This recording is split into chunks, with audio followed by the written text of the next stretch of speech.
Scootalong to the Tier by Blackbelt. Lunaverse, Episode 11.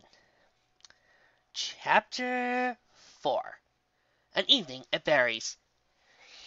This day has just been perfect.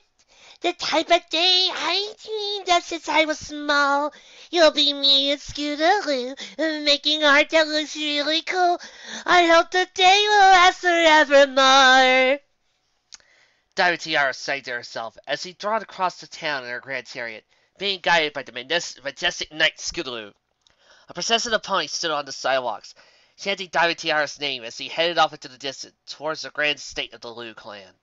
The stars and moon of the night sky glistened and shined with a quality that had not been seen in generations, Luna herself granting her blessing upon the two fillies. The chariot pulled up to a glorious mansion. The knight, wearing a prestigious military uniform with medals adorning it, showing a luxurious, successful career, dismounted and walked toward the fair maiden. "Are you all right? You've got some drool on your cheek." A most melodious voice reached Diamond Tiara's ears. I am doing most well, dear knight. Diamond Tiara answered. "Huh?" Scootaloo asked. Diamond Tiara looked into Scootaloo's eyes, then noticed the look of pure confusion on Scootaloo's face, and the fact that Scootaloo wasn't dressed in the finest military uniform, or the fact that it was still daytime, or the fact that the street that they were on was not filled with cheering ponies, not to mention the grand chariot actually being a wagon pulled by a scooter, or that the Loo estate was actually a wagon repair shop. Okay, Tiny Tiara, you can do this. Just remain calm, calm. What's it to you, third bird brain? That could have gone better. "Don't call me a bird brain, you stuck-up French mule!" Scootaloo yelled, anger in her eyes. How dare she call me that, even though she's completely right. I'm maybe I shouldn't have said that. Diamond Tiara struggled to say. Scootaloo's jaw dropped. She also briefly wished she could have taken more time to learn about other sides of the apocalypse so she could confirm her fears. I'm sorry too, Scootaloo said once her jaw started working. We should probably head inside and make that card, Diamond Tiara said as he got out of the wagon. Scootaloo, still pondering her place in the universe as a whole, could only nod as she led Diamond Tiara to her home.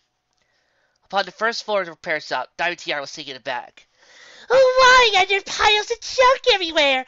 I hope she doesn't live in this junk. Thankfully, blissfully, Scootaloo led her to the stairs. To Diamond Tiara's horror, though, the living room wasn't much better than the garage downstairs. This is their living room? It's so small and dusty. Is this how common ponies live? Make yourself at home, DT. I'll grab the paper and crayons so we can work on that card, Scootaloo said as he shuffled away down a small hallway. Diamond Tiara sat on one of the chairs that surrounded the table, was sat in the middle of the room, a blush forming on her face. DT, she has a little nickname for me. Wait, I need a nickname for her. Skitty, Lily, Roller, SC, Skits. Those all suck! Scootaloo quickly returned, sitting opposite Diamond Tiara, deposited 2 sheets of paper and 2 boxes of crayons, 8 packs, onto the table. 8 packs? How am I supposed to make art with only 8 colors to choose from? I knew I was going to make art. I would have brought my 96 color pack. So, you're good at art and I'm not, Scootaloo admitted. You want me to make a card for you? Diamond Tiara asked. Scootaloo shook her head. No, I admit, I may have brought things for Miss Cheerilee, but this has to be by my own host. He does need help not screwing up. You know, Diamond Tiara thought, at this point, I could probably demand more than just corroboration at the school talent show. 2 ponies walked down the main street of Ponyville. One, a mare cloaked in cloak as dark as shadows. The other, a stallion with a horribly unkempt mane. Both of them looked as if they wanted nothing more than to go home. If, in fact, the only reason they were still walking together was because their houses were, coincidentally, in the same direction from the school. By all accounts, no one would think that they were on a date or something like that. Cheerilee! A voice rang out as Cheerilee and Heavy Roller walked along the edge of the produce market. The school teacher turned her head and saw Carrot Top walking toward her, her cart being pulled behind her. Cheerilee was thankful to see a friend after her. Interesting day. But couldn't shake the feeling there was something weird about Carrot Top's smile. So, was your friend here? Carrot Top asked, her eyes discreetly scanning Heavy Roller's physique. Oblivious to her friend's appraising gaze and its implications, Cheerilee began to stat matter flatly. This is Heavy Roller. We were just... Oh, you don't need to explain anything, interrupted the farmer with a wry, knowing grin. I heard all about it. Huh? Heavy Roller and Cheerilee said in unison. Carrot Top nodded happily. Yeah, her daughter, I forgot her name at the moment, was in the market today and told me all about it. Huh? And I'm just like to say, I am so happy for you, Cheerilee. Huh? So? Carrot Top turned to look at Heavy Roller dead in the eye. You make sure you treat her right, because if you don't... Carrot Top menacingly trailed off, doing her best to put on the best death glare she could imagine, in hopes of getting her point across. All it did was make Cheerilee fall to the ground laughing. Oh, Carrot Top, the look on your face is... And in the process of laughing, the hood of her cloak flipped up, revealing the state which she was in. Well, I didn't know you two were into that sort of thing. Cheerilee kept laughing for a few more seconds. Then, the weight of what Carrot Top had been implying suddenly hit her. She very calmly stood up, flipped the hood of her cloak back over her face, looked around. Then she noticed the perfect place to have a private conversation. Barry's bar was mercifully quiet this time of day, the nightly rush of being a good hour off. A few families were spotting a few of the tables here and there, and one unicorn appeared to be slumped at the bar. Unfortunately for Cheerilee, it was quiet enough for the owner, proprietor, and namesake of the bar to notice Cheerilee come in. Hi, Cheerilee, Barry Putz said as he walked to the entrance of the bar. Other ponies would have called her Barry. Cheerilee called her something else. Hi, sis, Cheerilee muttered, quickly realizing her mistake and choosing this place to explain the situation to Carrot Top. You know, I don't usually see you come around until I start serving the heavy stuff. And why are you wearing that cloak? No reason whatsoever. Hey, can we get a private booth or something? We have things we need to discuss. Why are you so embarrassed? She's just being shy because she's on a date. Carrot Top pipped in. I'm not on a date! Cheerilee insisted. Barry Putz stared at all Cheerilee's denial. Nice. Good-looking stallion, too. How's he in bed? Three jaws dropped simultaneously at that question. In addition, a few ponies who were dining were suddenly becoming very interested in the conversation. This is going to be even worse than that one time I dated that Minotaur. Cheerilee thought to herself. The only thing that could make this worse is if... And seriously, Barry continued, reaching up her hose to the hood of Cheerilee's cloak. What's with that cloak? It's a hot day today, and I'm not going to have my little sister sweating like some kind of... What Cheerilee would be sweating like was suddenly caught in Barry's throat as the hood came down, and on cue, the rest of the establishment was silent. Who did this? Barry eventually asked, any pretense of sisterly teasing dropping from her voice. She would kill her. She would track down and kill her. Cheerilee dropped her voice down to a whisper. The situation has already been dealt with. You mean you two don't do weird things in bed? Carrot Top asked. Cheerilee immediately stared at Heavy Roller, eyes filled with fire. I already escaped death from one of them. I don't think I can escape death from another. Heavy thought. It was not this pony who harmed your sister. It was the children. A voice rang out. Everyone at the restaurant turned. The unicorn who was slumped over the bar turned out to be Trixie. The treacherous raising demons. They did this to her. The children I've put so much work into entertaining with great and powerful feats of magic did yes. Her trademark hat and cape were missing. Her mane a frazzled mess. I could have been a target, and they could have come for me at any time. Trixie, I was kidding. This type of thing does not happen every day. Now, please, calm down, Cheerilee said. A look suddenly came onto Trixie's face. It was a rare mixture of absolute relief and unbridled rage. Do you have any idea how paranoid I've been all day? It was a joke. Who jokes about that? Don't you remember how kids used to act when you were in school? I didn't go to school. I was tutored by Luna. Cheerilee flinched as she realized the lack of context did to Trixie's mental state. Sorry. I'm sorry, too. I should have yelled or tried to get Barry to sell me alcohol before it was time to. Thank you. Barry cut in. You should have seen her, sis. She had been here for a few hours waiting for booze. Why didn't you just go back to your place and drink there? Heavy Roller asked. What makes you think I would have copious amounts of delicious bourbon at home? Trixie suddenly felt the eyes of everyone in the restaurant giving her a "Are you kidding me?" look. Theirs was an accident. And how did you even know I might indulge to such a degree? Pinky throws nice parties. Heavy replied. Trixie constantly regretted departing from her first day in Ponyville.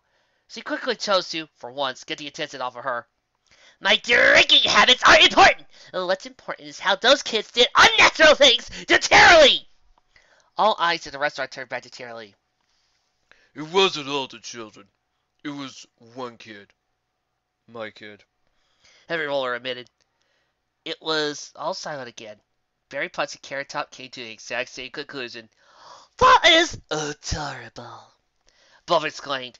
Carrot Top proceeded to explain when the weird looks appeared on Cheerilee's and Heavy's face. It's clear Heavy's daughter is acting out because she's not used to having her dad dating somebody. We're not dating! Cheerilee and Heavy Roller shouted, annoyed at the constant insistence to the relationship status. Barry, Carrot, and several other ponies in the peanut gallery groaned in disappointment. Heavy and Cheerilee immediately guarded the ponies who were dining, and quickly went back to paying attention to their food. And besides, Cheerilee continued, ignoring the groans, it was all an accident. You're saying one filly did all of this, and you think it's an accident? Cheerilee asked. Well, Cheerilee thought back to everything that had happened. I know it seems like this was all on purpose, but I don't think Scootaloo would do all this on purpose, Cheerilee said, a smidgen of doubt in the back of her mind. And what if one of her friends put her up to it? Trixie cowered. Ha! Cheerilee couldn't bark laugh. Sweet Belle is one of the most timid, calm ponies in my class. The day she does anything will be the day I retire. But what if she started hanging around Diamond Tiara? Asked the voice from the doorway. All eyes turned to see Dizzy standing in the doorway. The smidgen of doubt in the back of Cheerilee's mind began to grow. And why would Scootaloo, hang out with Diamond Tiara? I don't know, but when I went to pick up Dinky from Sparkler's shop after work, she told me that Scootaloo and Diamond Tiara started to shop together and... The doubt was now an overwhelming force that threatened to take over Cheerilee's frontal lobe. And? Dizzy gulped, clearly uncomfortable with delivering bad news. Apparently, Diamond Tiara is helping Scootaloo with something. Cheerilee's good eye twitched. Wait, you mean Scootaloo doesn't normally hang out with Mr. Riz's daughter? Because both of them showed up at my food cart, too. Carrot Top added. The shiver ran through Cheerilee's very being. Why's every pony freaking out about Diamond Tiara? She seems like a well-mannered young filly. Carrot Top continued. A random pony from one of the tables began to laugh mightily. Mr. Roller? Cheerilee asked without a trace of emotion in her voice. Yes? Harry responded, trying and failing to keep the terror out of his voice. I'm afraid the previous disciplinary action that we discussed, in light of this new evidence, is insufficient. I believe we may have to go with a more serious pain of action. You mean that? Precisely. Heavy Roller gulped, sweat running across his brow. He did not argue. If you excuse me, everybody, I must discuss this matter with Mr. Ritz as well. I will see you all at a later time. Cheerilee motioned to the left as he left the building. While leaving, an old stallion in the back began to applaud. Bravo! Bravo! Delphina was such a fine thing. Mr. Waddle, that wasn't a performance. Barry face huffed. Chapter 5. The Warpath. Death. Pain. Destruction. Wrath. Discord. There were many names for great forces of evil in the world. As far as the earlier part of Ponyville was concerned, the embodiment of all those things was walking through Ponyville right now. Slowly, deliberately, leaving broken cobblestones in his wake. Most of the chagrin of the ponies who had placed all those cobblestones, all avoided it. All were too afraid to approach this unholy shadow. Any obstacle in the way was quickly removed. Ponies were pushed aside. A cart was broken in half. A small residential house had holes put into its wall. A wake of destruction was left in its path. Finally, a hero rose to the challenge. To save the small town of Ponyville from the shadow which threatened it so. A strapping stallion, mane blowing in the wind, with fur of red, a giant green apple adorning his flank, a yoke hanging from his neck. He stood in the path of the shadow, staring it down, confident that he would succeed where others were certain he would fail. A crowd, though fearful of the shadow's power, gathered to see the confrontation between it and the hero. For the crowd, a young filly, the ribbon in her head flapping the wind, cried for the hero, begging him not to throw his life away. But the cries were ignored. The hero knew that he must face the evil for the sake of everyone. Stop! The hero proclaimed loudly to the shadow, dragging his hooves to the ground, taking up a defensive stance. Still, the shadow continued in its advance, ignoring the warning, its pace and stature unchanging. Another cry came from the filly, bleeding and begging the hero not to throw his life away. This time, a chorus of voices joined in the cry. Then the ponies not wanting to see of their own heart. The hero temporarily broke his gaze from the shadow and looked to the crowd. He then shook his head. He knew what was at risk. He knew that he may not survive. But he knew this was something he had to do. Any further from the cries died on their lips, and all they could do was silently pray for their hero's success. Closer and closer the beast lay, the confrontation between it and the hero coming ever closer. Seconds stretched on, feeling like years to the hero as the inevitable defeat or victory approached ever closer. His hoofprints echoing through the air. Then the shadow, embodiment of evil, was upon him. And Cheerilee pushed Big Mac aside with no effort, sending him flying 23 into the air and into a brick wall. And thus was the hero of Ponyville defeated in combat.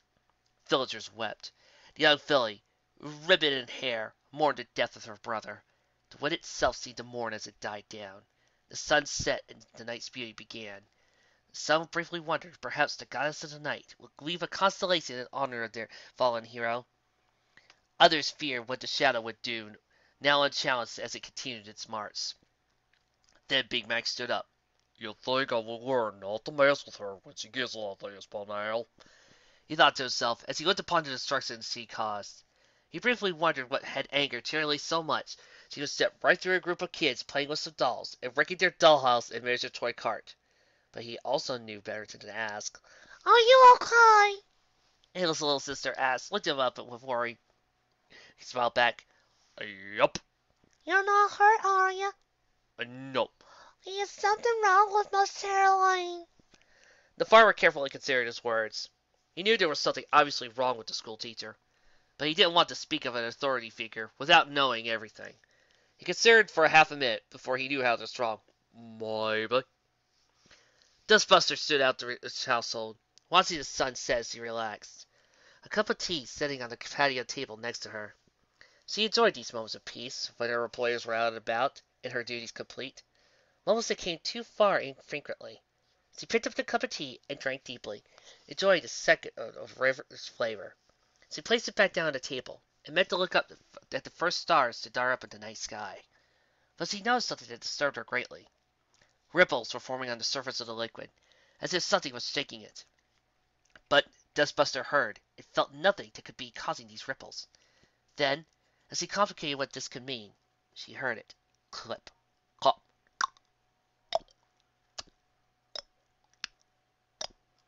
Footsteps, slow and deliberate, perfectly in time with the ripples, and they were slowly getting louder.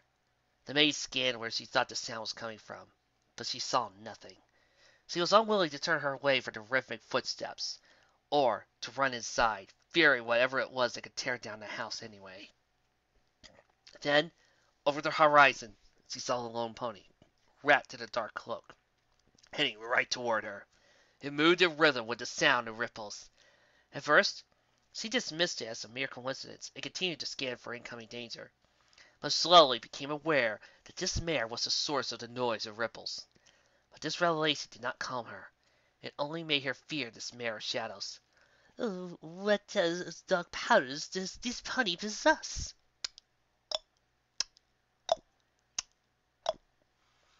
The mare stood face to face with Dustbuster, silently staring. Being this close only exasperated the maid's fears. She could not tell who this mare was. She could not see her face. All she could see was shadows. I declare that all my possessions be donated to charity! Dustbuster thought to herself, scrunching her eyes closed as she awaited the end. Hi, Dustbuster. Is Mr. Rich in? I need to speak to him. A calm, familiar voice came from the cloak mare. Dustbuster opened her eyes and looked at the pony in front of her. This time, she recognized the pony who stood in front of her. Miss Cheerilee, the diabetes school teacher, yes? The man asked shakenly, not trusting the voice she heard. The cloak mare nodded and raised the hood of her cloak, calming Dustbuster down by showing she was not, in fact, some demon coming to attack her. Or T-Rex. She was too relieved to question why she had an eye patch, a bandage around her neck, or why she looked like she needed a comb over. I think Cheerilee now constitutes as a code T-Rex. The maid recollected herself and said, I'm sorry, but Mr. Rich was called to the Hilarity today for an important meeting. I am unaware when he will be returning. I can inform him that you stopped by, though. She deeply prayed that Cheerilee would not be mad at her. I understand. I did come by unannounced. And please, you could just call me Cheerilee. No miss needed. Sorry I can't stick around to chat, but I have some stuff to handle. See you around, Dusty. Cheerilee answered before lowering the cloak back over her head, about facing and walking away off into the night. Dustbuster waited until Cheerilee was out of sight, but exhaling a breath she didn't know she was holding in.